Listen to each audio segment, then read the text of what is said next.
Par ailleurs, la culture a subi quelques séismes dernièrement qui ont fait qu'on essaye de tout mettre à jour. Très bien. Madame Leroy. Moi, j'avais une question sur le point 19 pour la sonorisation de l'hippodrome. Je me demandais si c'était lié à un événement particulier, si c'était... pourquoi ça n'avait pas été fait avant, ou je sais pas, voilà. Ça n'a pas été lié à un événement particulier, mais à la détérioration de la sonorisation.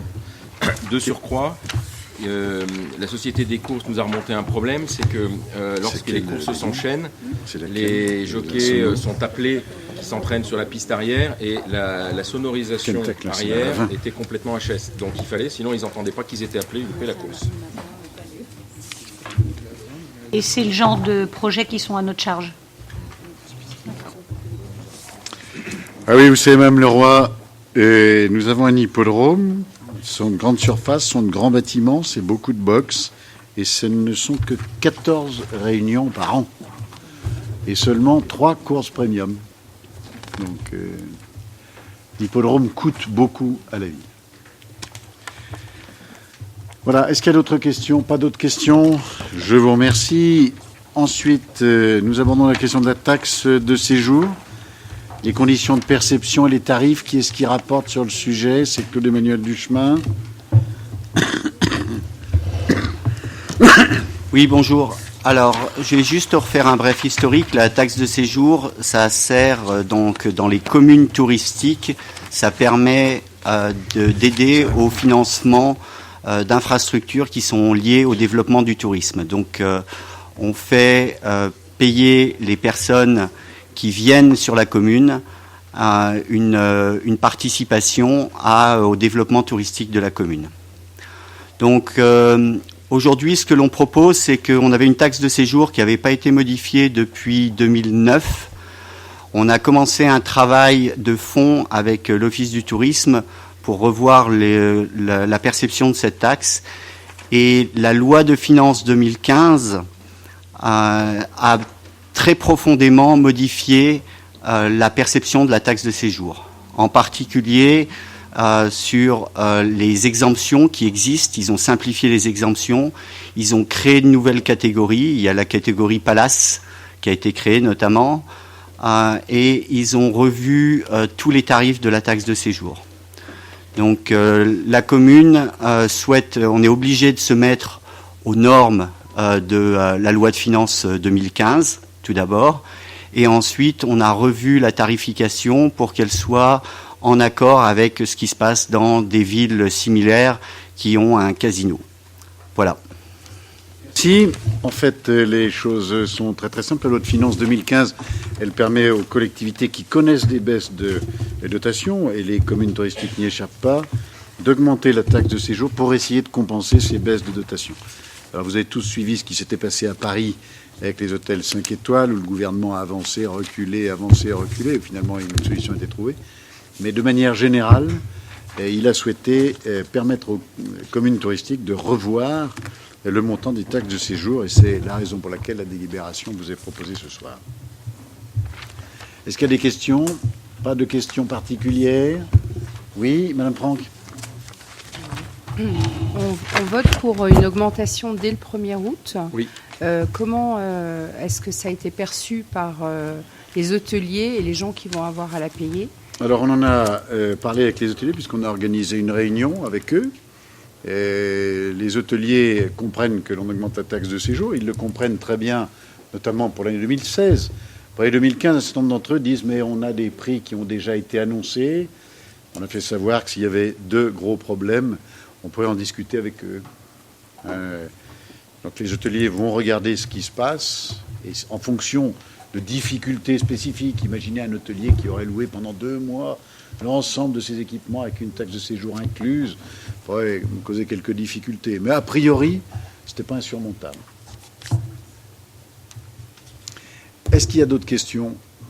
Il n'y a pas d'autres questions. Est-ce qu'il y a des oppositions ou des abstentions? On voudrait juste signaler qu'Anne-Valérie Sédy se retire du vote, même si elle est absente. On le comprend, donc elle ne participe pas au vote. NPPV pour Madame Sédy et l'unanimité pour les autres conseillers. Je vous remercie. Ensuite, c'est un problème constitutionnel très complexe qui va nous être expliqué très simplement par Vincent Scatolin. La représentation des élus des communes, de la communauté de communes au sein du conseil communautaire. Monsieur Scatolin, pardon. Non, mais allez-y. Comme vous le savez, le Conseil communautaire, dans sa révision de ses statuts durant l'année 2014, avant les élections, avait fixé le nombre de représentants des communes, le nombre global des représentants des communes à 66. C'était une possibilité qui était laissée par la réforme des collectivités territoriales de décembre 2010 de conclure un accord local sur la répartition des sièges. La philosophie de cet accord local, à l'époque, donc en 2014, avait été d'assurer une représentation plus importante des petites communes et d'assurer à minima la représentation par deux membres des communes, membres dans les communes qui siègent au conseil communautaire. Il y avait ensuite une répartition qui s'était faite selon ce système. Donc chaque commune avait à minima 2 membres. Il y a une décision du Conseil constitutionnel en juin 2014, qui a déclaré que cette disposition était contraire à la Constitution. Il y a une réécriture des dispositions de l'accord local de répartition, mais qui était différente des conditions qui avaient été laissées aux collectivités dans la loi de 2010. En théorie, ça n'aurait pas dû nous toucher jusqu'aux prochaines élections. Sauf qu'une des élections municipales dans une des communes du Pays de Gex a été annulée, c'est la commune de Chalais. Et du coup, on a dû ça a annulé l'accord local. Et on a dû, si on voulait avoir un nouvel accord local, on doit se mettre d'accord sur le nombre de répartitions des sièges entre les différentes communes. Donc aujourd'hui, on est revenu à 53, selon les règles de répartition prévues par la loi. C'est-à-dire que des petites communes qui avaient 2 représentants se retrouvent aujourd'hui avec 1 représentant. On a commencé à faire, quand je dis on, c'est l'exécutif de la communauté de communes a commencé à faire des calculs pour essayer de trouver des solutions pour que l'esprit de l'accord local qui avait prévalu en 2014 puisse être retrouvé. C'est-à-dire que chaque petite commune se retrouve à minima avec 2 sièges. Mais en fait, avec les modalités de calcul qui sont aujourd'hui en force, on est obligé de faire monter les grosses communes, le nombre de sièges des grosses communes. Donc c'est-à-dire que Gex se trouverait avec 9 sièges, Divonne avec 6 sièges, de manière à faire monter le nombre de sièges des petites communes. Et même en allant au bout de l'exercice, c'est-à-dire en atteignant 66 membres, certaines petites communes ne se retrouveraient pas avec 2 représentants. Donc aujourd'hui, l'accord local ne semble pas assurer, la proposition d'accord local à 66 n'assure pas une équité de traitement dans la représentation des petites communes au sein du conseil communautaire, comme ça avait été l'esprit des discussions qui ont eu lieu en 2014. C'est la raison pour laquelle je vous proposerai ce soir de rejeter en fait la proposition qui est faite de répartition qui vous est proposée et de proposition d'accord local, de manière à ce que le conseil communautaire reste à 53 membres qui assure une représentation équitable des communes, avec le bémol qui est que les petites communes ne sont représentées que par un seul membre au conseil communautaire. Très bien. Voilà, en fait, le Conseil constitutionnel veille désormais en France à ce que les élus, quels qu'ils soient, soit au niveau parlementaire, soit pour les sénateurs ou députés, que leur représentation soit proportionnelle à la population. Alors que jadis, la représentation tenait compte d'autres critères, notamment des critères d'espace. Nous avions des cantons qui n'avaient que 5-6 000 habitants et qui avaient un conseiller général, alors que d'autres, dans le Pays de Gex, en avaient 30 000 et en avaient un aussi. Et désormais, le Conseil constitutionnel ne l'accepte plus, ce qui est une énorme erreur à mon avis. Enfin, on ne peut pas porter de jugement sur le Conseil constitutionnel lui-même, mais sur les conséquences politiques, elles sont dramatiques pour notre pays. C'est une surreprésentation des zones urbaines et une sous-représentation des zones rurales, ce qui est un changement très profond dans l'histoire de notre République. Mais le droit est ce qu'il est, la loi est ce qu'elle est. Désormais, c'est la proportionnalité. Voilà. Donc, moi, je vous incite à suivre l'avis de l'excellent rapporteur et de voter contre de manière à ce qu'on reste à la situation que Vincent Scatolin a indiquée. Moi, j'ai présidé le conseil communautaire pendant 18 ans et j'ai toujours veillé à ce que les petites communes soient bien représentées. J'ai même une thèse que les 27 communes devraient chacune avoir 2 représentants. Il devrait y avoir 54 conseillers communautaires et on ne devrait pas tenir compte de la puissance de la commune. Parce qu'en France, il n'y a pas de grands maires et de petits maires. Il n'y a que des maires de communes. Et ils ont des grosses ou des petites communes, mais ils sont maires d'une commune. Et ils ont, à mon avis, les mêmes droits que le maire d'une commune plus puissante. Je trouve que la représentation proportionnelle n'est pas, à mon avis, pas une bonne chose. Voilà. En plus, vous avez d'excellents maires dans des petites communes. Je ne dis pas qu'il y en a des mauvais dans les grandes, mais il y en a d'excellents dans les petites. Voilà. Alors, Vincent Scatolin, est-ce qu'il y a des questions sur ce sujet un peu technique?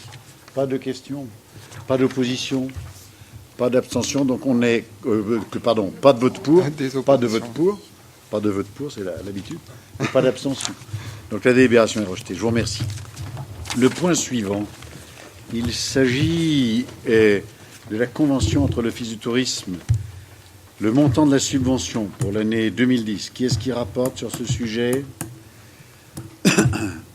Eh bien, c'est moi qui rapporte. Et je rappelle que nous avons prolongé la convention du 20 février et jusqu'au 31 décembre 2015, la convention qui nous lie à l'Office du tourisme. Je rappelle par ailleurs que l'Office du tourisme bénéficie de 3 sources de financement. La première sont les actions propres qu'il mène. Il rend des services, il peut se faire rémunérer pour ces services.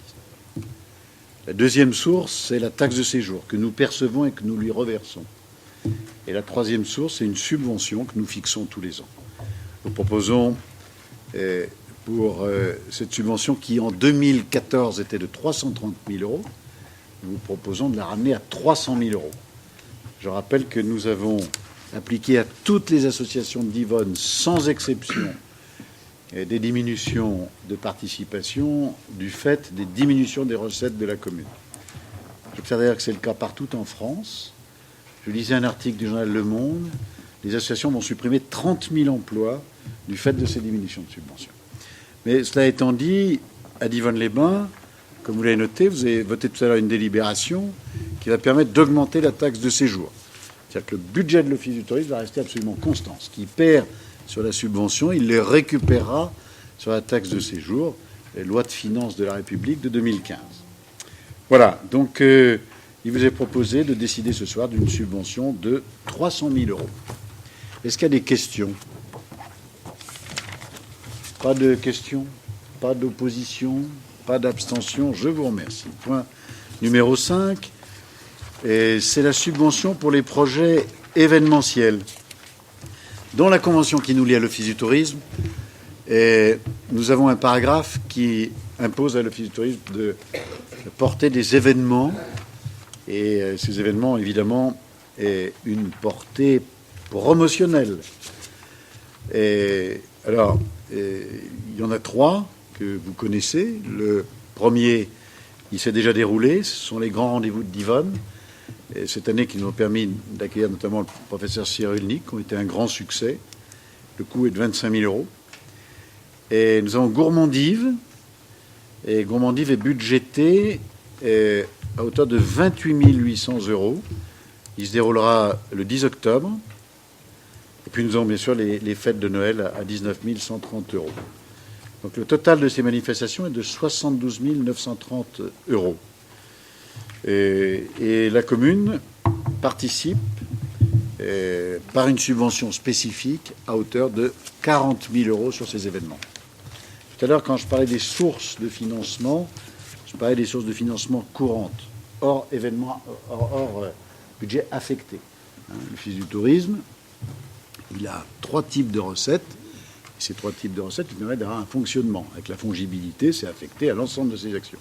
Et puis dans son budget, il a en dépenses des manifestations spécifiques et il le fait apparaître pour pouvoir justifier qu'il honore la convention qui le lie à l'Office du tourisme. Voilà. Est-ce qu'il y a des questions? Pas de questions, pas d'opposition, même vote. Je vous remercie. Le point numéro 6, cette fois, c'est une convention avec la STTH. C'est Madame Franck qui rapporte. Alors, dans la convention qui nous lie à la STTH, il y a un article qui prévoit que nous cofinancions chaque année un événement important. On a eu jusqu'à présent des concerts ou des spectacles de Harry Habitant pour l'année dernière, si vous vous souvenez. Cette année, nous avons proposé à la STTH de participer à l'événement Gourmandive en organisant un dîner réalisé par 2 chefs étoilés, 2 chefs 2 étoiles qui sont Guy Martin, qui est quand même très connu à Divonne puisqu'il a débuté ici, et Jean Sulpice, qui est un chef aussi 2 étoiles, qui a son restaurant à Val Thorens et qui est régulièrement sur l'émission Top Chef. Donc ces 2 chefs vont orchestrer un dîner ensemble le samedi 10 octobre au soir, qui se déroulera au domaine de Divonne. Voilà. Je ne sais pas si vous avez des questions par rapport à la convention que vous avez dû avoir dans vos dossiers. Très bien. Y a-t-il des questions sur cette convention qui nous lie à la STTH? Ce que j'ai oublié de dire quand même, c'est le montant. Donc la commune participe à hauteur de 15 000 euros pour ce projet. Très bien. Est-ce qu'il y a des questions? Pas de questions. Il n'y a pas d'opposition ni d'abstention. C'est le même vote. Je vous remercie. Ensuite, on révise les tarifs de la médiathèque. Madame Franck. Oui, alors la médiathèque, depuis l'origine, n'avait pas modifié ses tarifs d'abonnement. Donc, pour mémoire, je ne sais pas si vous voulez que je vous relise tous les chiffres ou si vous les avez vus, on augmente de 3 € la participation pour les adultes divonnais. Ça reste gratuit pour les enfants. Ce qu'on a le plus augmenté, c'est les participations pour les non-divonnés. Pourquoi cette décision au bout de 10 ans ? Parce qu'on a augmenté le nombre de prestations. Vous avez maintenant la possibilité d'être sur Internet. Vous avez un secteur DVD. Vous avez les commodes l'été qu'il faut aussi alimenter. Donc toutes ces actions, plus d'animation également, font qu'il nous a paru opportun, au bout de 10 ans, d'augmenter un petit peu l'adhésion. Par contre, nous avons réduit l'adhésion pour les personnes qui seraient le plus en difficulté. Voilà. Je ne sais pas si vous voulez que je vous lise tous les chiffres. Bon, voilà, sous les yeux. Pas de questions? Oui. J'ai repris la préparation qui avait été faite lors de la commission et il y avait un travail intéressant des services sur un comparatif avec les autres médiathèques de la région, tant sur le tarif que sur les plages d'ouverture. Et je voudrais rappeler, enfoncer le clou en redisant que notre médiathèque a un des tarifs les plus importants, surtout après l'augmentation qui va jusqu'à plus 66% pour les non-divonnés. Un tarif des plus importants et une plage d'ouverture les plus faibles, puisqu'on est à 5 demi-journées par semaine contre 6, 7, 8 pour les médiathèques environnantes. Une fois de plus, je pense qu'on est capable d'offrir un service, un rapport qualité-prix aux divonnais plus favorable que celui que nous leur proposons aujourd'hui. Là, si Madame Franck. Oui. En fait, je comprends votre analyse. Cependant, je crois qu'il y a un service que nous offrons qui n'est pas offert ailleurs. C'est que nous recevons beaucoup d'écoles, beaucoup plus que partout ailleurs. Et que ces écoles, nous ne les recevons pas en liberté. C'est-à-dire qu'on ne met pas des enfants dans une médiathèque sans s'en occuper. On a une préparation qui est faite. Non, mais ça ne se fait pas partout comme ça. Il y a beaucoup d'endroits où on amène des classes et les enfants font ce qu'ils veulent dans la médiathèque. Là, il y a un travail qui est fait, c'est-à-dire qu'il y a quand même un travail en amont qui est assez important et qui fait que si on ajoutait toutes ces heures d'ouverture au scolaire, on est bien au-delà de l'ouverture moyenne des autres endroits. Je ne crois pas que les autres médiathèques n'accueillent pas les scolaires ou les accueillent d'une façon moins efficace. Pas de la même façon. En tout cas, je le redis et je le répète, pour les divonnés qui veulent utiliser la médiathèque, le fait qu'il y ait des plages d'ouverture restreintes me semble peu favorable. Et une augmentation se rajoute là-dessus.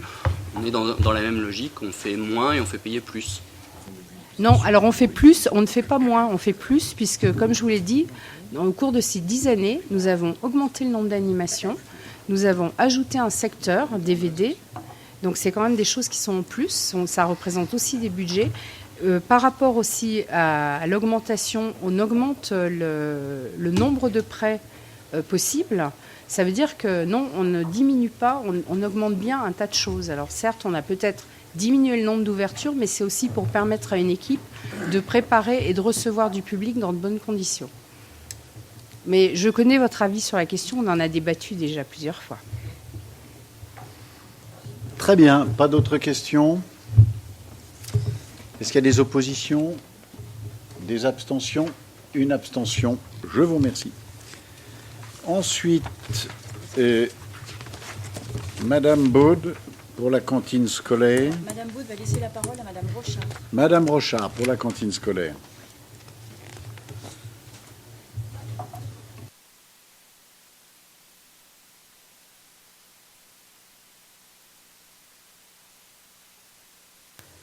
Ah si, ça y est. Par délibération du 5 juin 2008, du 7 mai 2009 et du 7 mai 2015, la commune a institué le quotient familial pour le calcul des tarifs de la restauration scolaire municipale dans le but d'une plus grande justice sociale. Lors du conseil municipal du 7 mai dernier, les tarifs 2015 du restaurant scolaire ont été approuvés. Or, il est constaté une erreur dans le tarif pour les extérieurs en école maternelle. La commission scolaire propose de revoir ce tarif de la manière suivante. Donc, la seule différence, c'est au niveau des extérieurs. Le montant était de 6,10 € et nous vous le proposons à 6,60 € pour les élèves extérieurs de la commune. Très bien. Y a-t-il des questions sur ces tarifs qui ont été vus en commission? La commission, Madame Baud, a donné un avis favorable. La commission du scolaire du 26 mai 2015 a donné un avis favorable. Très bien. Est-ce qu'il y a des questions? Pas de questions? Est-ce qu'il y a des oppositions? Une. Des abstentions? Une abstention commune à la fois. Donc, une opposition, une abstention, la délibération est adoptée. Je vous remercie. Ensuite, le point numéro 9, nous recrutons des agents non titulaires pour la surveillance de la cantine scolaire. Madame Rochard. Oui, donc il est rappelé que chaque année, la commune détermine le nombre maximum d'accompagnateurs cantine à recruter. Pour l'année scolaire 2014-2015, 30 postes avaient été créés. Pour la prochaine rentrée scolaire, une ouverture de classe étant prévue, et pour respecter les normes de sécurité et d'encadrement, il sera proposé au conseil municipal de créer 33 postes. Ces 33 postes, c'est un nombre maximum. Donc, vu la loi 82-213 du 2 mars 82 relative aux droits et libertés des communes et de leurs établissements publics, vu la loi 84-53 du 26 janvier 84 portant dispositions statutaires de la fonction publique territoriale, en particulier l'article 3 qui prévoit de façon limitative les cas dans lesquels il est possible de pourvoir un emploi par un agent contractuel, considérant le besoin de recruter des agents non titulaires pour la surveillance de la cantine scolaire, il est demandé ce soir au conseil municipal d'autoriser Monsieur le maire à recruter pour l'année scolaire 2015-2016 33 agents non titulaires pour accompagner les élèves à la cantine et pour assurer la surveillance pendant le temps scolaire. Le temps du repas, pardon. Très bien. Des questions? Pas de questions? Madame Baud. Par rapport à la dernière? Donc, par rapport à l'année dernière, donc c'est 3 postes de plus, mais comme l'a dit tout à l'heure Pascal Rochard, les recrutements seront faits en fonction des effectifs scolaires réels que l'on pourra constater. Mais l'année dernière, on avant était la sur rentrée. 30 toute l'année, où il y a des... On était sur 30 à peu près toute l'année. On était peut-être parti à 29, on a peut-être dû renforcer un poste puisqu'on a eu une augmentation à Maupassant d'élèves, une quinzaine d'élèves en plus au cours de l'année. C'est l'école où il y a eu le plus d'augmentation des effectifs durant l'année. Très bien. Est-ce qu'il y a des questions?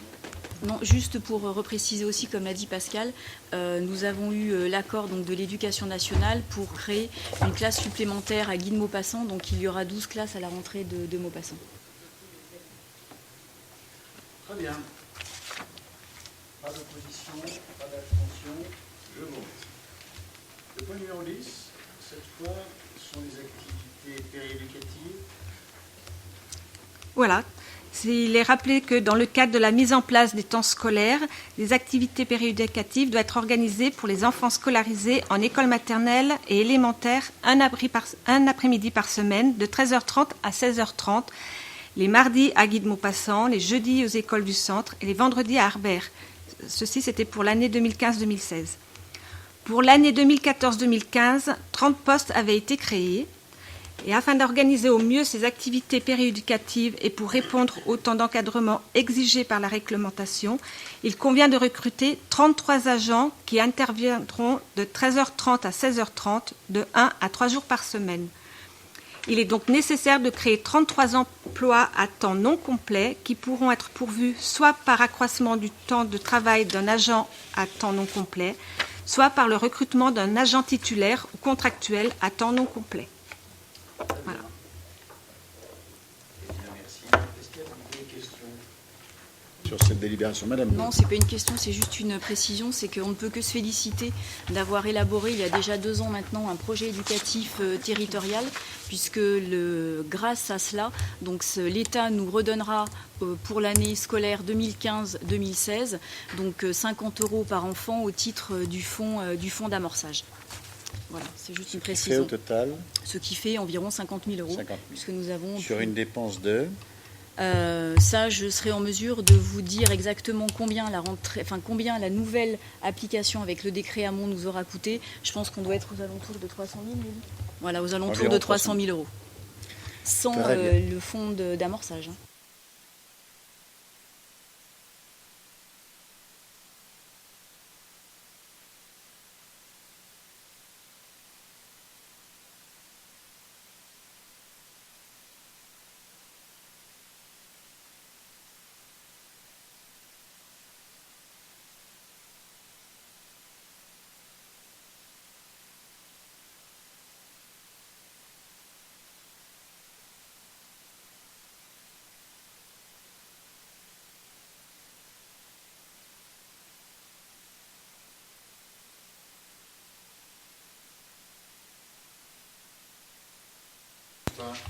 J'avais souhaité, et j'ai été exaucé, qu'on ait la liste des travaux ou des actions qui avaient été mises en place par la commune en face de ces acquisitions, notamment lorsqu'elles étaient réalisées à l'euro symbolique contre travaux.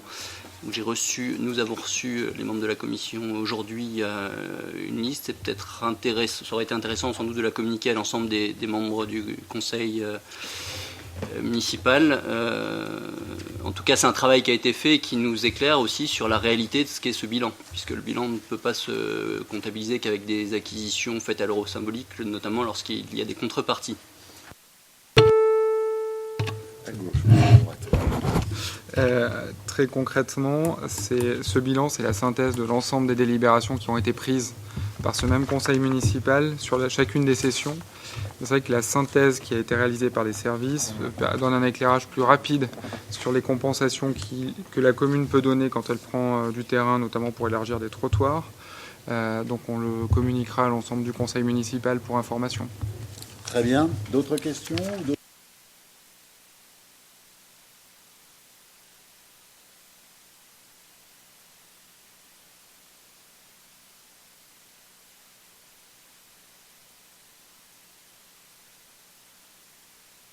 À condition qu'un mètre carré de trottoir ait une valeur. Il n'y a pas que des trottoirs.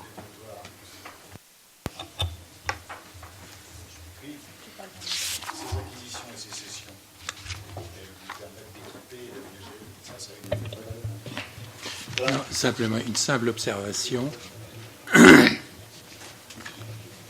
simple observation, c'est que lorsqu'il y a des cessions et en compensation, on fait des travaux, il faut que ce soit bien précisé dans les délibérations, parce que les cessions gratuites, vous savez comme moi que le Conseil constitutionnel a dit que c'était inconstitutionnel et qu'à la limite, quelqu'un voudrait faire des recours, on pourrait nous les faire annuler.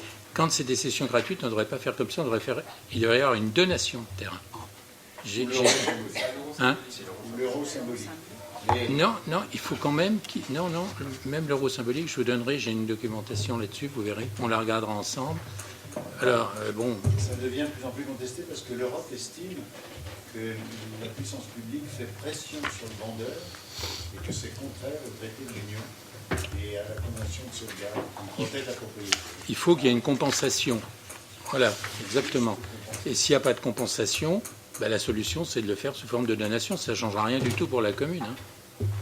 Mais je pense qu'un jour, vous aurez un bon avocat, et il en existe, et qui saisira les instances européennes et qui dira ils m'ont obligé à faire une donation, et ils ont fait pression sur moi pour que je donne. Je suis persuadé, c'est pour ça que la meilleure solution, je pense que c'est bien de faire apparaître dans l'acte la contrepartie. Oui, oui, quand il y en a une. Quand il y en a une. Et parfois, il n'y en a pas. Très bien. Est-ce qu'il y a d'autres questions? D'autres observations? Il n'y a pas d'opposition, il n'y a pas d'abstention non plus, le rapport est donc adopté. Et sans désemparer, on passe au point numéro 12, sur le quartier de la gare, la ville de la Grande Champagne, une convention de portage. Alors, c'est une convention, donc c'est dans le cadre de l'aménagement du quartier de la gare. Et on vous propose ce soir d'approuver une convention de portage foncier et de mise à disposition entre l'établissement public foncier de l'Ain et la commune concernant la propriété de monsieur et madame Bernard qui correspond à la parcelle AO numéro 235. Donc en fait la parcelle de monsieur et madame Bernard se situe dans le périmètre élargi du projet de la gare. Cette parcelle borde l'avenue de la Grande Champagne. Monsieur et madame Bernard nous ont rapprochés à travers des discussions diverses et variées pour nous indiquer qu'ils avaient l'intention de quitter leur maison et qu'ils souhaitaient vendre leurs biens. Donc on a demandé à l'établissement public foncier de l'Ain qui nous accompagne dans les portages fonciers que l'on a sur le périmètre de la gare de prendre contact avec monsieur et madame Bernard pour leur faire une proposition. Une proposition d'accord de prix et de conditions a été trouvée pour un montant de 947 000 euros hors taxe pour une parcelle qui est de 1422 mètres carrés, ce qui représente un prix au mètre carré de 665 euros. Le portage a été fixé avec l'établissement public foncier de l'Ain sur une durée de 10 ans par annuité constante. C'est-à-dire, je l'explique parce que la dernière fois on a dû reprendre une délibération. Donc ce sont des annuités d'un montant de 95 800 euros, dont la première sera versée le 1er août 2016.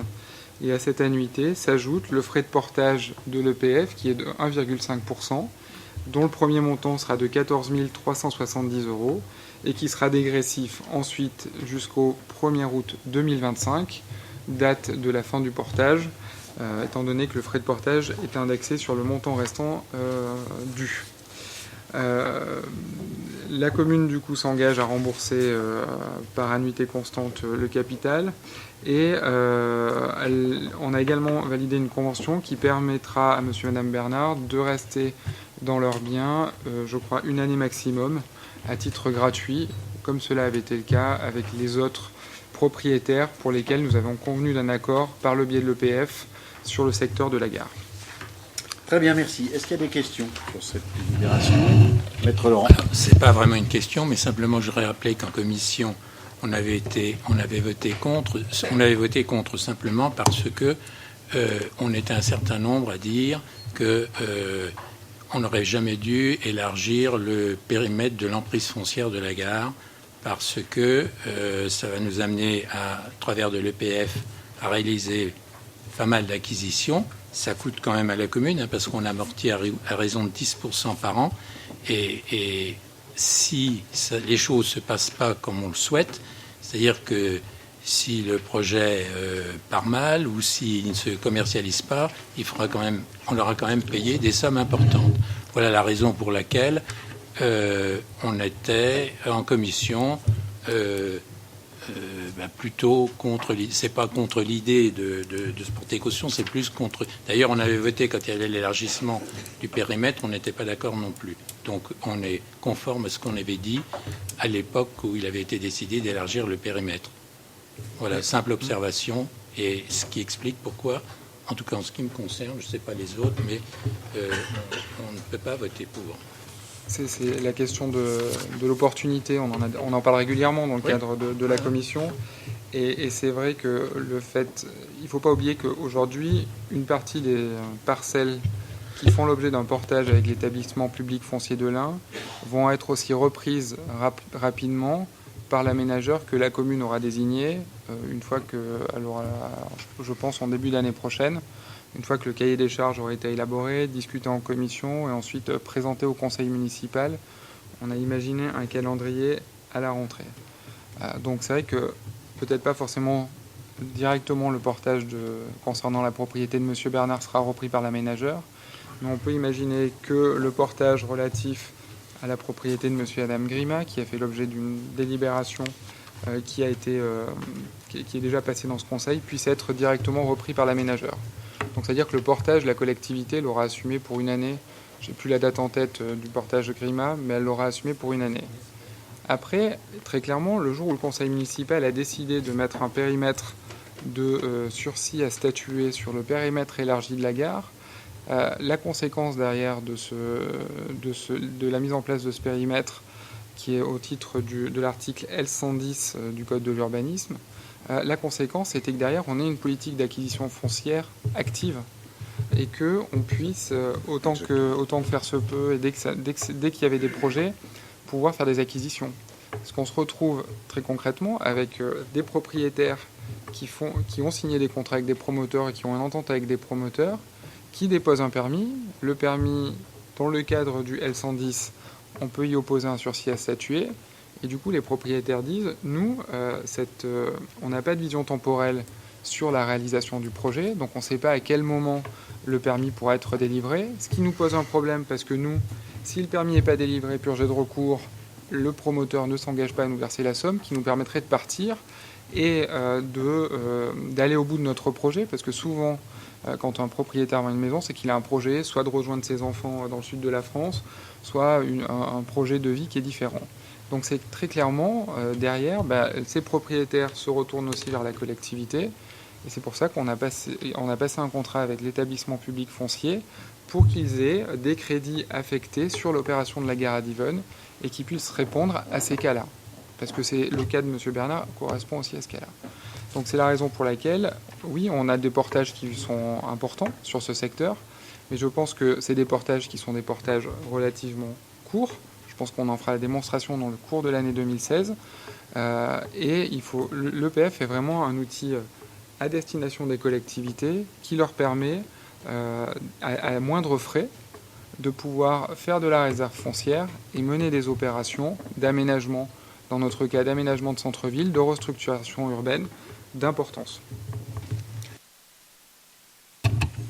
Voilà, je crois que M. Scatolin a parfaitement répondu sur les 4 points qui structuraient votre explication de vote. Le premier point, c'est les propriétaires. Quand vous dites à un propriétaire, écoutez, finalement, on va attendre, on n'est pas tout à fait prêt, l'opération du quartier de la gare se fera dans 1 an, dans 2 ans. Vous avez des propriétaires qui sont vendeurs immédiatement.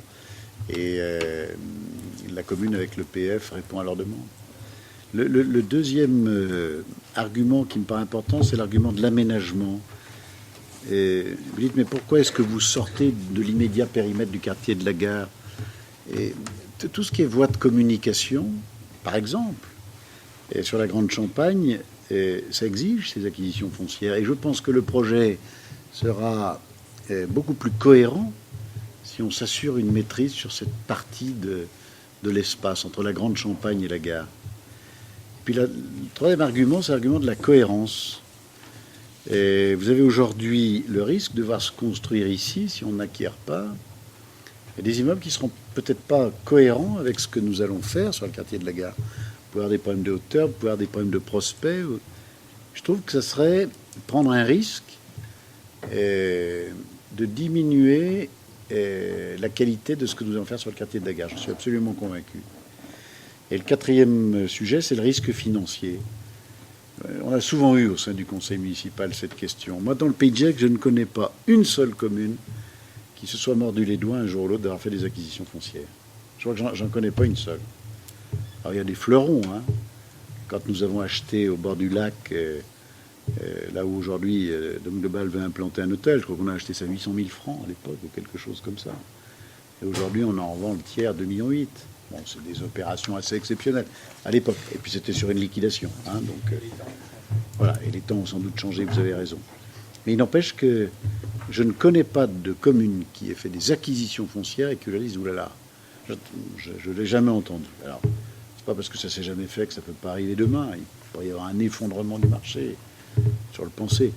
Très clairement, quand on travaille sur les projets de développement d'agglomération franco-valdo-genevoise, la Suisse aujourd'hui, sous contrainte de Berne, le canton de Genève vient prendre la décision de diminuer le nombre de constructions qu'elle effectuera sur les années qui viennent, parce qu'on refuse de dézoner des espaces agricoles et des espaces naturels, sous prétexte, si j'ai bien compris, d'autosuffisance alimentaire, de risque de conflit, et qui impose à Genève d'avoir l'autosuffisance alimentaire. J'ai cru comprendre que c'était ça. Bon.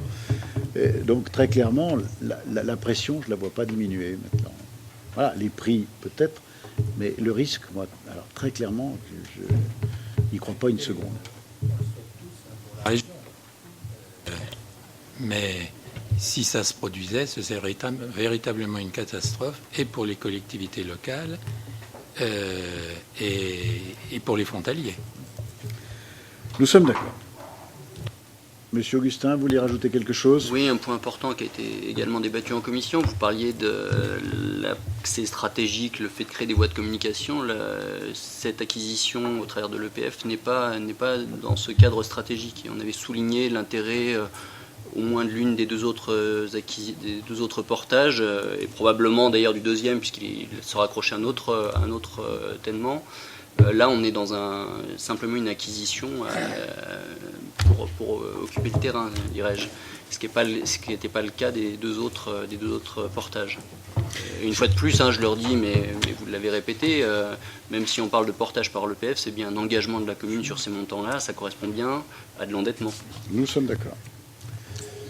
Vincent Scatolin ? On est un peu dans le même principe que quand on a fait l'acquisition de la maison où aujourd'hui le DGS est logé, où c'était une construction à proximité du quartier de la Gare, qui aujourd'hui qui à l'époque était pas forcément, on n'avait pas de projet, donc on savait pas ce qu'on allait en faire, mais c'était pour faire de la réserve foncière. Aujourd'hui, sur la parcelle de Monsieur et Madame Bernard, on sait qu'on a des accès piétons, on a une organisation qui se dessine, qui est même assez claire avec le projet que l'on connaît aujourd'hui. Donc je pense que c'est pas une mauvaise acquisition. Et je voulais dire, vous relevez que c'est de l'endettement. Je vous rappelle qu'on s'est quand même, du coup, si on part dans le même raisonnement, désendetté au dernier conseil municipal en supprimant des portages de l'EPF sur le secteur de plan pour un montant de plus de 800 000 €, il me semble.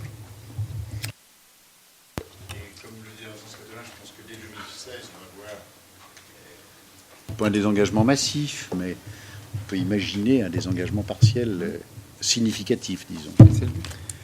Voilà.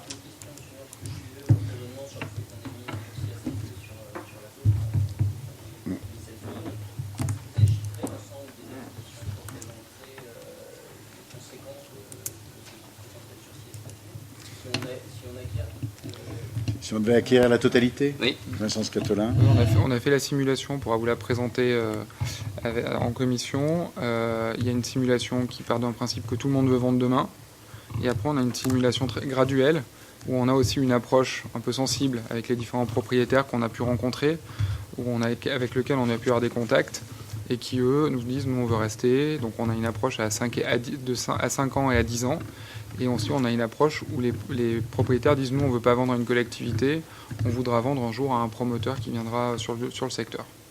Donc, on pourra vous fournir les éléments. Oui, mais ceux qui ne veulent pas vendre, je pense notamment à un, ça risque bien de bloquer le projet. Mais qu'on soit bien d'accord, c'est cette phase-là, notre objectif, c'est que le développement...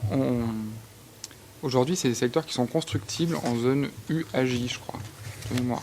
Donc c'est des secteurs qui pourraient partir à la construction avec différents immeubles. D'ailleurs, on a déjà vu arriver des projets sur certaines des parcelles où on avait des immeubles qui étaient pour l'un dans le sens perpendiculaire au Jura, pour les autres dans le sens parallèle au Jura. Et en fait, aujourd'hui, ce qu'on souhaite simplement, c'est organiser l'urbanisation de ce secteur. c'est faire en sorte que les développements qui puissent se faire de manière conforme à ce qui a été imaginé dans le schéma directeur proposé par Nicolas Michelin. Ce schéma directeur, dans sa version définitive, il sera traduit en orientation d'aménagement sur ce secteur-là de Divonne. L'orientation d'aménagement qui existe aujourd'hui sur le périmètre de la gare, elle sera modifiée pour être conforme au schéma directeur. Et sur le secteur des parcelles concernées entre la rue de la Cité et l'avenue de la Grande Champagne, il y aura des orientations qui permettront aux propriétaires aussi de réaliser, s'ils le souhaitent, l'opération conformément au projet qu'on a souhaité par Nicolas Michelin. Après, il restera la question des équipements qu'il va falloir régler et qu'il faudra affiner dans le cadre des orientations d'aménagement. Mais très concrètement, si les propriétaires... On sait que cette deuxième phase, la maîtrise foncière, elle n'est pas quasi totale comme l'est la première phase où l'ensemble des parcelles, enfin 80% ou 85% appartiennent à la mairie, où on sait que c'est un projet qui va partir de suite. Sur la deuxième phase, on sait qu'on va faire du travail un peu dans la dentelle, avec un rythme un peu différent. Et on sait qu'aujourd'hui, cette deuxième phase, elle risque de se développer selon un échéancier qui sera peut-être dans 5 à 10 ans. Ou on peut aussi avoir une situation qui serait une situation peut-être idéale pour la collectivité et pour les riverains, c'est que sur ce secteur, un opérateur fasse l'acquisition de l'ensemble des biens et décide de développer l'ensemble. Voilà. Mais aujourd'hui, il y a une réalité du terrain, une dureté foncière qui est claire, parce qu'on a rencontré des propriétaires qui ont dit « Nous, on est bien ici, on est bien dans notre maison, on n'a pas envie de partir, on a des enfants, on verra quand nos enfants seront plus là ce qu'on décide de faire. » Voilà. Et on verra aussi si un jour il y a un promoteur qui nous propose une dation qui nous intéresse. Là aujourd'hui la mairie nous propose la mairie. L'EPF nous propose de l'argent, on fait rien, enfin ça ne nous intéresse pas, très concrètement. Donc oui, la deuxième phase du projet, elle prendra du temps et elle risque de se faire en sous-phase. Cette deuxième phase risque de se faire dans sous-phase temporelle.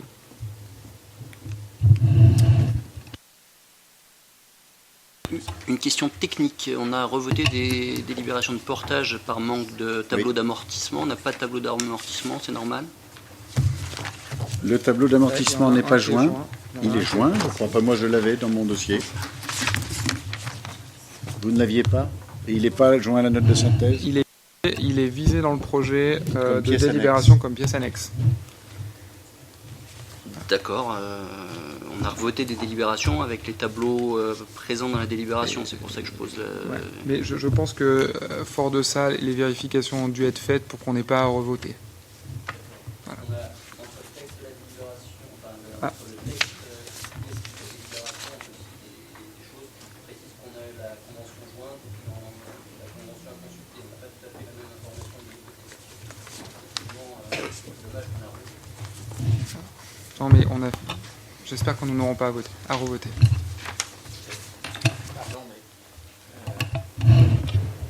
si on lit le projet de délibération, l'amortissement, c'est par annuité constante sur 10 ans, c'est ça dont vous c'est ça, parlez? oui. Je le lis là, non? Oui, mais lors d'une dernière délibération qu'on a reprise, on avait détaillé, on avait mis le tableau dans le corps de la délibération, avec l'ensemble des sommes. Ce qui n'a pas été reproduit ici. Alors j'imagine que les vérifications ont été faites et que du coup le corps de la délibération convient. Très bien. Pas d'autres questions? Oui. Pas d'autres observations? Donc on note bien au procès-verbal que M. Bernard ne participe pas au vote et qu'il a quitté la salle. Est-ce qu'il y a des oppositions? 1, 2, 3 oppositions, des abstentions. Valérie aussi. Avec les procurations. Ouais. Oui, vous tenez compte du pouvoir. Monsieur Di Stefano, il donne un pouvoir. Oui, à moi. Très bien. Et point suivant, c'est une demande d'aide de la région Rhône-Alpes pour les travaux des sylvicoles. C'est que la région Rhône-Alpes, dans ses compétences, a le soutien à la filière bois et aux travaux forestiers. Et à ce titre-là, nous lui demandons une subvention d'un montant de 14 469,36 € sur une somme de 14 464,34 € sur une subvention de 2 169,65 €. Pas de questions? Pas d'opposition ni d'abstention. Je vous remercie. Les garanties financières. Donc, on a cité pour 3 prêts, un montant total de 178 000 euros. On peut peut-être passer toutes les délibérations en même temps. Donc, la 14, la 15. C'est tout. Oui, donc merci Monsieur le maire. Donc, en préambule, donc, ces 2 délibérations annulent et remplacent des délibérations que nous avons prises en avril, et puis la seconde, donc la 15, en janvier. À la demande de la Caisse des dépôts et consignations, pour apporter un certain nombre de précisions qui sont en italique là, dans le corps de la délibération. Mais permettez-moi quand même de rappeler quelques éléments de contexte. Donc, comme vous le savez, la commune accorde sa garantie solidaire pour des emprunts permettant de financer le logement social. Donc, en l'occurrence, là, sur ce dossier, on parle du programme Le Millésime, donc, qui est avenue du Salève, qui est en cours d'achèvement d'ailleurs. Donc la première délibération, c'est un prêt de 175 800 euros pour un logement. Donc là, c'est une régularisation administrative qui est demandée. Donc je vous propose d'approuver les articles suivants. Donc je ne sais pas si je reprends l'ensemble des articles. Donc vous avez pu voir les différents articles avec les révisions afférentes. Voilà. Et donc sur la seconde délibération, donc là, même chose, à la demande de la Caisse des dépôts et consignations. Là, c'est pour 4 emprunts d'un montant total de 842 600 euros pour l'acquisition de 9 logements collectifs, toujours sur le programme Le Millésime. Et donc, les mêmes précisions apportées, vous les trouvez en italique dans la délibération. Voilà. Très bien. Est-ce qu'il y a des questions? Pas de questions, pas d'opposition, pas d'abstention. Merci. Ensuite, la DSP pour la petite enfance, Madame Baud. Oui, merci, Monsieur le maire. Donc, comme vous le savez, nous avons relancé une délégation de service public pour le service enfance-jeunesse en décembre dernier. Donc nous avons fait la publication légale et nous avons reçu 4 offres. Et il se trouve, au titre de la 2e commission de DSP, que seulement 3 sociétés ou associations ont postulé, à savoir Alpha 3A, qui est le gestionnaire actuel, IFAC et l'ADSEA.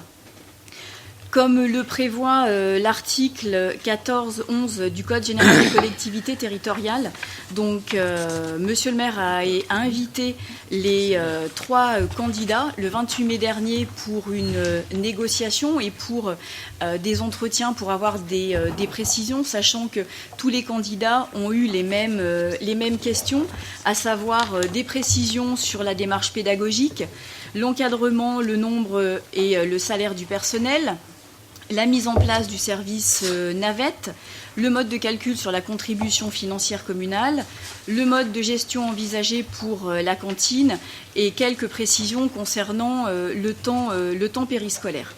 Donc les 3 candidats qui ont été sélectionnés, nous étions je crois 5 à cette commission, donc ont pu avoir toutes les réponses aux questions sur les points que je viens de vous citer. Et donc, au vu de ces éléments, donc, nous proposons, alors on va dire par élimination, d'écarter la proposition de la sauvegarde. Pourquoi ? Parce que nous estimons en fait que le public ciblé ne correspond pas du tout au public d'Yvonnais, et la sauvegarde a très peu d'expérience en matière de centres de loisirs. Ils sont plutôt gestionnaires de centres sociaux, notamment dans des quartiers un petit peu difficiles, des quartiers un petit peu sensibles. Après, donc, nous avons longuement discuté sur les choix entre Alpha 3A, qui est le gestionnaire depuis de très nombreuses années, que l'on connaît bien, avec qui on a effectivement contractualisé depuis très longtemps, qui a toujours répondu à des appels d'offres. Ce que je tiens à préciser, c'est que le domaine de la petite enfance que ce soit les crèches, mais aussi les centres de loisirs, sont vraiment des domaines qui sont de plus en plus concurrentiels et qui voient de plus en plus soit des associations, soit des sociétés sortir avec toute, bien entendu, la volonté d'être meilleurs que ceux qui sont en poste. Voilà. Alors, ceci étant dit, donc, on a fait des tableaux comparatifs et je tiens à remercier tant le service scolaire que le service marché pour ce gros travail d'analyse des offres qui a été extrêmement compliqué, difficile à faire parce que les propositions n'étaient pas forcément toutes identiques. Mais il a fallu faire un choix, il a fallu faire un classement, sachant, je vous le rappelle, que lors de la première commission de DSP, le classement était le suivant, donc l'IFAC, Alpha 3A et la sauvegarde. Donc, un tableau comparatif a été fait, donc, qui prend en compte le volet centre de loisirs, le volet espace jeune, la participation financière, sachant qu'il y avait 2 critères qui avaient été élaborés dans le marché, à 50%, donc le projet pédagogique, donc la valeur technique de l'offre, et le prix, sachant qu'effectivement, le prix ne devait pas être un critère réellement déterminant. On voulait vraiment que l'offre pédagogique soit importante pour nous. Donc, ce qui nous amène à vous proposer ce soir de retenir la proposition formulée par l'IFAC. Pourquoi ? Vous avez tous lu le rapport, mais je vais rapidement vous repréciser les points, on va dire, positifs. Je ne veux pas dire que la proposition d'Alpha 3A n'était pas bonne, mais la proposition de l'IFAC nous a paru meilleure, mieux construite, et je vais vous donner donc plus d'explications. Donc, concernant l'approche pédagogique pour les 3-11 ans, donc c'est plutôt centre de loisirs, on va dire maternelle et primaire, on a estimé que la proposition correspondait effectivement aux attentes de la ville, donc que l'on avait défini dans le cahier des charges, que l'association semble avoir correctement ciblé, voire devancé les attentes de la commune en matière notamment de jeunesse. Donc ça, c'est plus le volet, on va dire, collégien et 11-17 ans, puisqu'ils ont une réelle expertise sur ce domaine.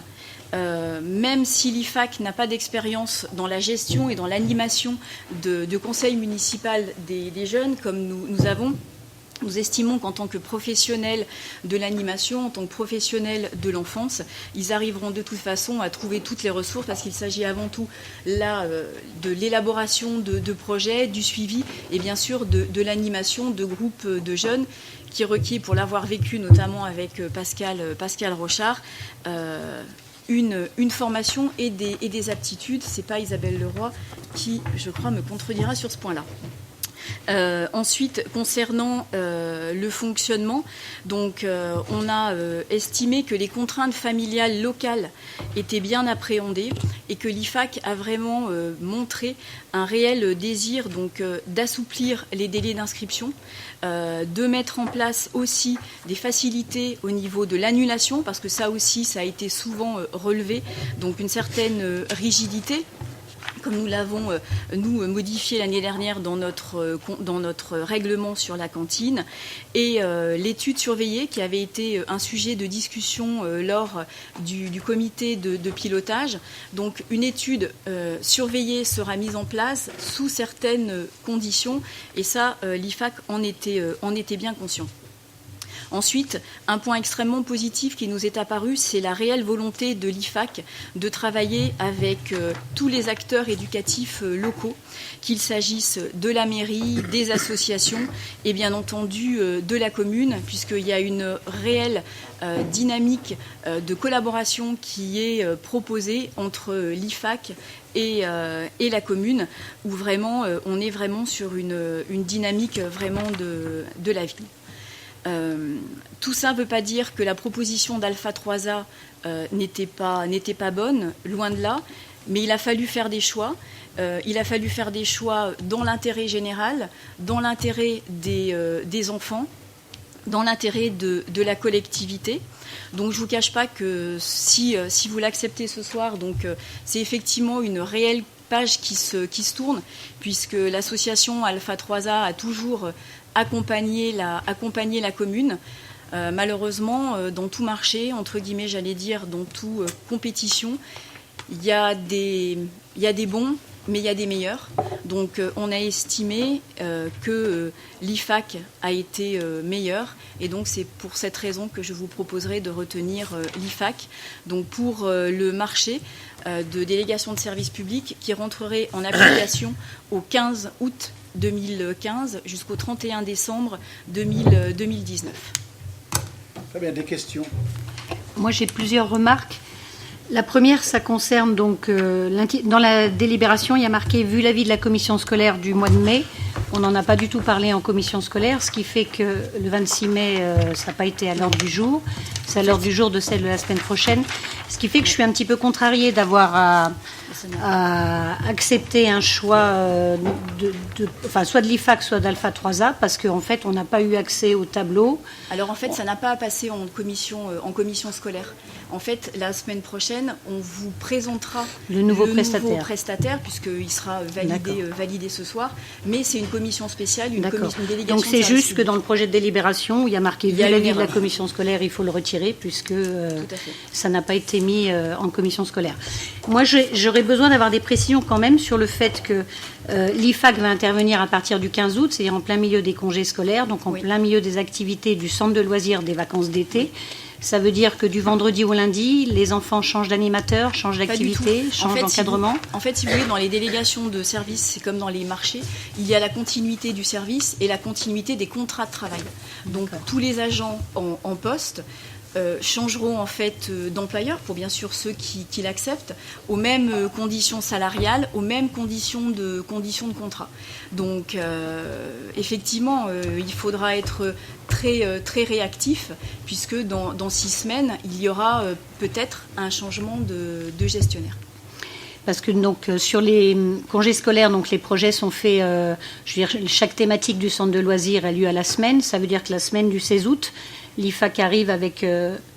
Non, il y aura une continuité. D'accord. Il y aura une continuité. Donc ils prennent en fait les projets d'Alpha 3A qui a monté tout le dossier sur les 2 mois d'été. L'IFAC leur prend. Alors ça ne veut pas dire que. Alors après, l'IFAC aussi a dans son projet une formation des agents, puisque chaque structure a son propre projet pédagogique, a ses propres formations pour les agents. Mais là, c'est vrai qu'ils resteront plus qu'15 jours. En plus, le centre de loisirs ferme la dernière, si ma mémoire est bonne, ferme quasiment la dernière semaine. Ça fait 2 semaines. Voilà, donc ça fait une semaine de continuité. Une semaine, en fait. Il ferme le 28 août, en fait, la semaine. Voilà, donc la semaine avant la rentrée. Très bien, d'autres questions ? Donc il y a effectivement aucun changement jusqu'au 1er septembre. Donc l'IFAC a déjà succédé à Alpha 3A, et ce temps de passation, puisqu'on peut l'appeler comme ça, c'est toujours très bien déroulé, en bonne intelligence. Nous, communes, on sera bien attendu force de proposition, et on accompagnera les gestionnaires, l'ancien et le nouveau, pour que tout se passe dans les meilleures conditions. Oui, tous les manières du chemin.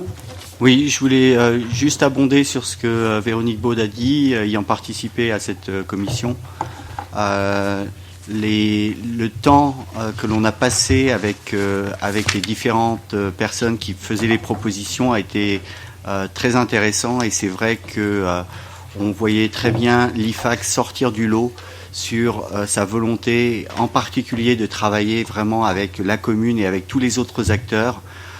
Et aussi quelque chose qu'on nous a toujours demandé, c'est qu'il y ait plus d'animation pour les jeunes, mais la tranche pas comme en primaire, mais la tranche collégien. Et ils ont vraiment montré des solutions et des propositions très innovantes. Donc je pense qu'on fait un choix très judicieux aujourd'hui, avec une nouvelle dynamique, et surtout pour donc cette catégorie de jeunes. Voilà, d'autres interventions ? Non ? Pas d'autres interventions ? Je vais vous proposer de passer au vote. Qui s'abstient ? 2 abstentions. Qui s'oppose ? La délibération est adoptée. Point numéro 16, délégation de services publics. Non, c'est le 17, c'est ça. Et on est sur le quartier de la Gare, une étude d'urbanisme et de composition urbaine, Vincent Scatolin. En fait, il s'agit d'un marché complémentaire pour ANMA, donc pour le bureau de Nicolas Michelin, ce qui est dans le cours de l'élaboration du projet, du scénario, du schéma d'aménagement, pardon.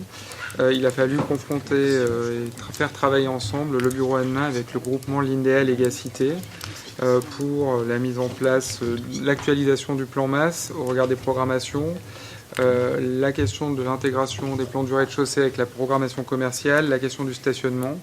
Donc en fait, c'est ce travail avec le bureau Lindea Légacité qui n'était pas prévu dans le marché de base avec ANMA, qu'on vous propose d'adopter ce soir pour un montant de 12 300 €.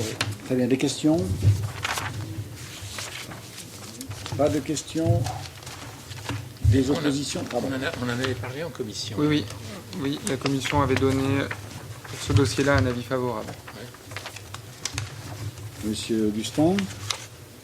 Ah non, je m'apprêtais simplement à voter contre parce qu'on a donné un complément de marché pour Légacité pour travailler avec Nicolas Michelin. Maintenant, on donne un complément pour Nicolas Michelin pour travailler avec Légacité. Je pense qu'effectivement, on manque un peu de visibilité sur les étapes de ce projet. Enfin, une fois de plus, je comprends la démarche. Mais on avance à tâtons. En fait, très concrètement, il y avait un avenant qui était prévu dans le marché qui a été donné à Nicolas Michelin, un avenant d'environ 14 500 €. Et en fait, c'était des prestations qui n'ont pas été assurées par Nicolas Michelin, par le bureau de Nicolas Michelin, qui ne devaient pas être des prestations de discussion avec le bureau Lindea Légacité. En fait, on a souhaité passer un marché complémentaire. Et du coup, les prestations de 12 000, quelque part, si on fait un équilibre global, les prestations aujourd'hui de 12 300 € sont celles qui correspondaient à l'avenant, mais on n'était pas sur les mêmes prestations. C'est la raison pour laquelle on a dû passer un marché complémentaire. En fait, on n'a pas dépassé notre budget global qui était prévu au départ. Je tiens à le préciser. Il n'avait pas l'air emballé de sa collaboration avec Lindea Légacité sur notamment les histoires de phasage. Comme tout architecte, il a du mal à voir à ce qu'on lui dise que son projet pourrait être un peu différent. Mais voilà.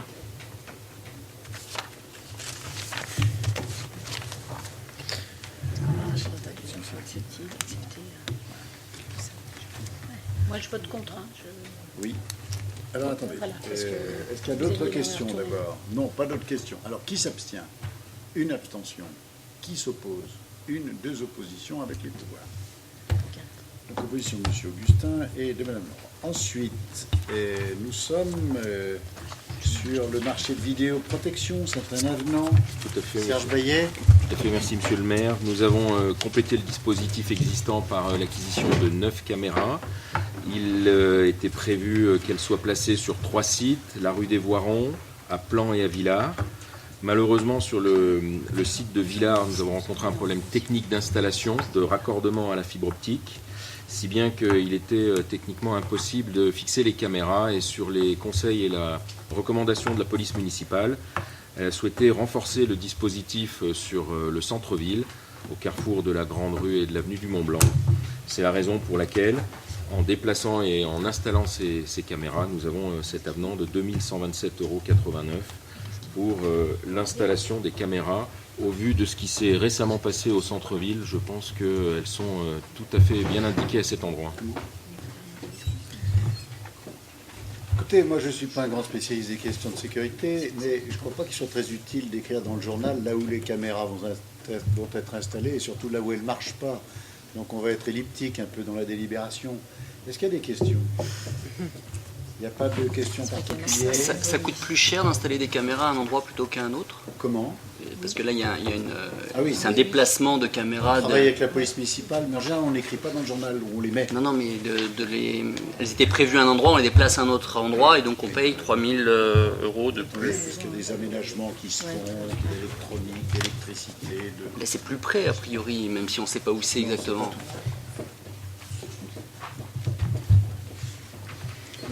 Voilà. Est-ce qu'il y a d'autres questions?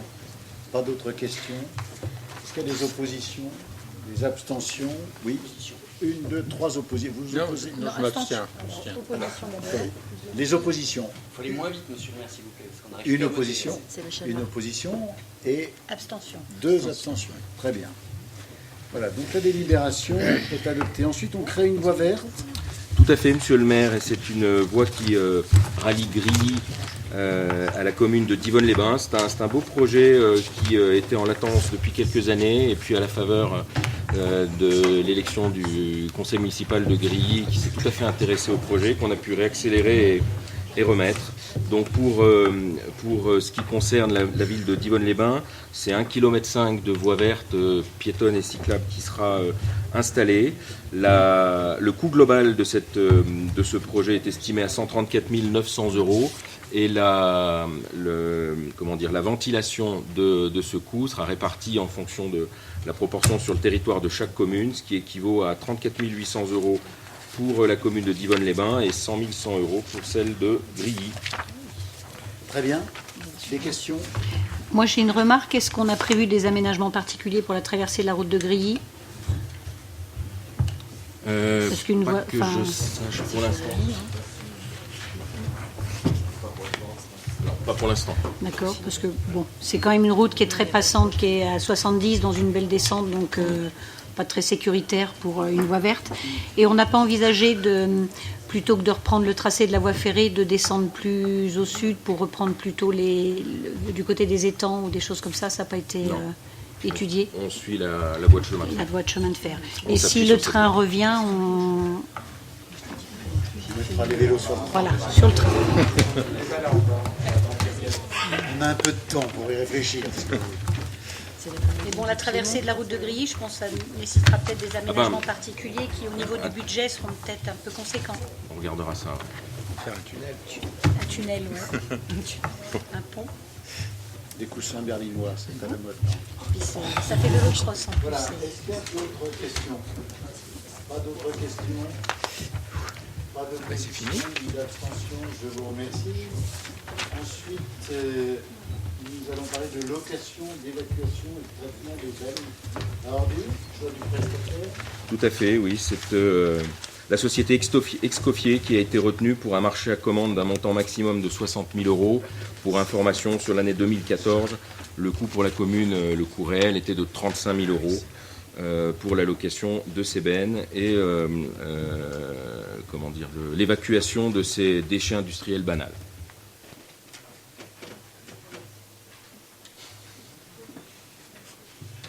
Très bien. Est-ce qu'il y a des questions? Pas de questions? Pas d'opposition? Pas d'abstention? Je vous remercie. Je vais vous proposer de rajouter un point à l'ordre du jour. Et je vous rappelle que le 2 avril, nous avons approuvé la création du budget annexe piscine et plage. Et pour assurer la gestion de la plage, et surtout pour encaisser cette exploitation, nous avons créé des régies de recettes et il faut les transférer dans les budgets annexes. Donc sur le principe du rajout de cette délibération, c'est purement formel. Est-ce qu'il y a des questions?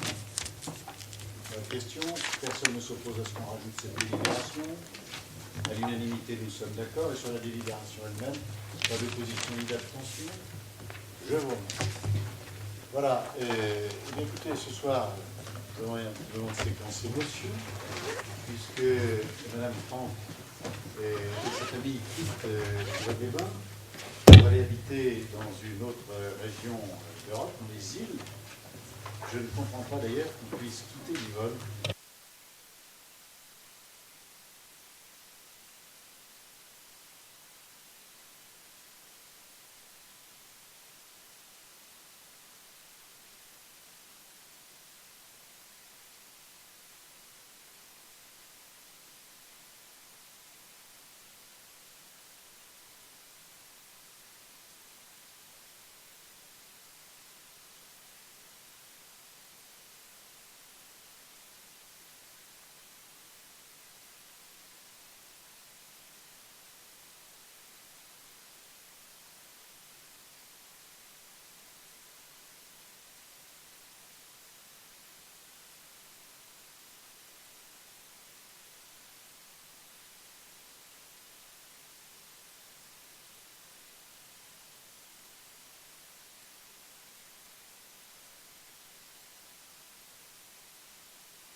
Bon, en général, quand je fais un discours, je le prépare, là, donc je ne m'y attendais pas vraiment.